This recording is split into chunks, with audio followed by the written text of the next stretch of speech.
In questo video potrete vedere gli interni di 4 delle chiese più importanti di Monaco di Baviera e scoprire qualche curiosità su di loro. La prima chiesa è il Duomo di Monaco, Frauenkirche. È la cattedrale metropolitana e il simbolo più riconoscibile della città, con le sue 2 torri con cupole a cipolla. Secondo la leggenda, l'architetto della chiesa, Jörg von Halsbach, strinse un patto con il diavolo. Questi avrebbe finanziato la costruzione a patto che non venisse inserita alcuna finestra. Una volta completato l'edificio, l'architetto condusse il diavolo in quel punto specifico dell'ingresso, dal quale le enormi vetrate gotiche risultavano completamente oscurate dai massicci pilastri.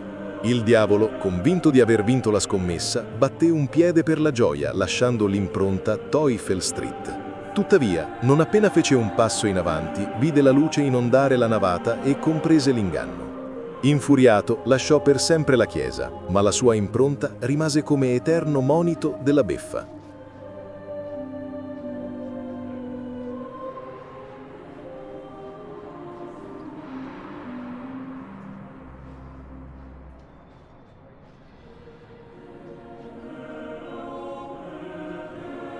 La seconda è la chiesa dello Spirito Santo, Heilig Geist, una delle chiese più antiche della città, situata vicino al Viktualienmarkt, mercato alimentare.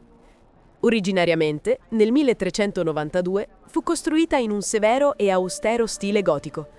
Tuttavia, in seguito a un pesante restauro e ricostruzione nel Settecento, il suo interno fu completamente rivisitato e trasformato nel ricco e opulento stile barocco e rococò che vediamo oggi. Questo crea un netto e sorprendente contrasto tra l'esterno gotico medievale, con le sue linee verticali e le sue guglie, e l'interno estremamente decorato, pieno di stucchi, affreschi e dettagli dorati. La terza è la chiesa di San Giovanni Nepomuceno, Asamkirche. È un capolavoro del rococò tedesco, costruita dai fratelli Asam come loro chiesa privata. Estremamente ricca di stucchi, affreschi e dettagli dorati, è considerata una delle chiese più sfarzose d'Europa. La quarta è la chiesa dei Teatini, Theatinerkirche, famosa per la sua facciata gialla e luminosa. Fu costruita su ispirazione della chiesa di Sant'Andrea della Valle a Roma e ospita le tombe di numerosi principi elettori e re di Baviera. La chiesa fu edificata per un solenne voto reale.